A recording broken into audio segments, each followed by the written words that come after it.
Congratulations to Nick Daicos, 100 AFL games. I'll touch grass instead of ranking them. I will, however, rank all Scott Pendlebury AFL games once he breaks the VFL AFL record. So watch this space. 100 games, it's rookie numbers, all right? It's bloody rookie numbers. I'll rank all Pendlebury 432 AFL games once he gets to that point. But for Nick Daicos, I'm not going to do the time goes by slowly montage of Nick Daicos. It's 100 games. I'll save that for players who play 200 plus games. If Braden Maynard plays 250 games this year, then I will do a montage of Maynard. Darcy Moore, when he returns, hopefully he gets to 100 or 200 games eventually. Then I'll do the time goes by slowly montage of Darcy Moore. Maybe DeGoey if he comes back in time for 200 games later in the year. Not so much Dan Houston if he gets to 200 games because he's barely played or he's played majority for Port Adelaide. But just circling back to Nick Daicos, 100 magnificent games for Collingwood. Thank goodness we got him father-son pick. I know, father-son concessions, whatever. But what is it? 5th season at Collingwood. He's got a flag at Collingwood. Copeland Trophy winner. He should have had a Brownlow or 2 or 3, but not to be. Could have had a Norm Smith medal as well. Could have been an EJ Whitten medalist as well at the start of the season, State of Origin. Could have been a lot of things, but he is a magnificent young man, and I'm proud of Peter Daicos to produce such a specimen in Nick Daicos. I will say this and bring this up. Collingwood beating West Coast in 2002 by 1 point. Brodie Holland kicks 8 goals. 9 months later, Nick Daicos was born. Coincidence? I think not. But the team lineups have come out here. 2 forced changes for Collingwood, and we're going to stick to 2 changes for this one. Jordan DeGoey out, Steele Sidebottom out, hopefully both returning for Anzac Day. Will Hayes and Ed Allen comes in, which not so surprising. It was going to be a combination of Ed Allen, Will Parker, Lockie Sullivan, and Will Hayes, 2 of those 4. And we've landed on Ed Allen and Will Hayes. So both very quick. They've got pace. I think that's where we're trying to win this game in the second half with their pace and run and momentum. So hopefully it gets to that point. Hopefully as well for Ed Allen and Will Hayes' sake that they have a good game and they're not forced out for Anzac Day. So I don't think Ed Allen has played Anzac Day. I'll have to double check. Will Hayes definitely hasn't, but hopefully one of those 2 have a good performance and they stay in the side for next week. We can harp on about team selections and who's not dropped and why can't we call this player up and that player up. And I might be in the minority when it comes to this, but when a player gets called up or selected or stays in the Collingwood squad, they're a Collingwood player. I'll back them in. If they don't perform, then we'll touch on that in the review and call upon this for team selections, for speculation and whatnot. But 2 changes. Ed Allen comes in, Will Hayes comes in, and I'll back them in and hopefully they perform.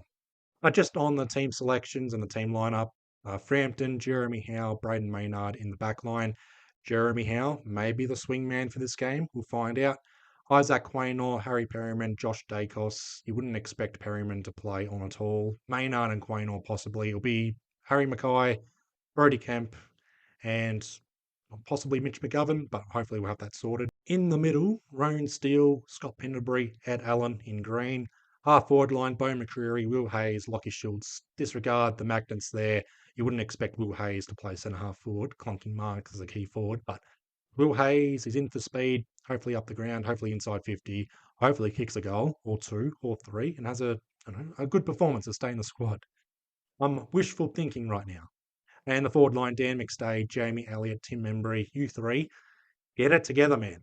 Kick goals, work it all out, synergy, cohesion, you name it. Hopefully we get a decent amount of entries inside 50 and we convert and execute off this as well. Got our kicking boots on, Lockie Schultz, Bo McCreary with the pace. Whether he plays midfield as well, we'll find out. Followers, Oscar Steen, Ned Long, Angus Anderson. It's a weird lineup to start off with. I wouldn't have that on my bingo card in 2026, but here we are. Lipinski, Houston, Darcy Cameron on the bench, Jack Crisp and Nick Daicos as well on the bench. Not the birthday boy, the milestone boy on the bench. He'll celebrate, he'll have the champagnes before the game, and then he'll come on. But you'd expect Nick Daicos to start in the middle, smack bang to start the game.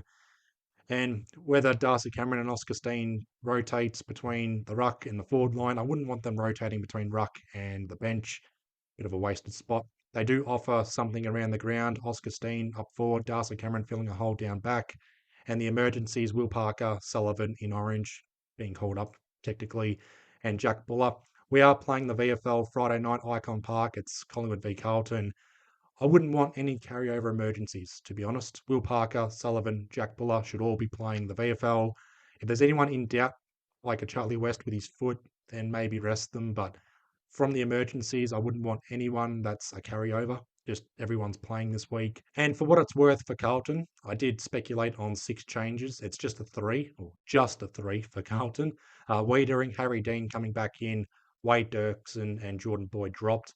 Will Hayward returning from his suspension. Hudson O'Keefe dropped. So no second ruck technically for Carlton. It's Mark Pidney up against Darcy Cameron, Oscar Steen, and the world.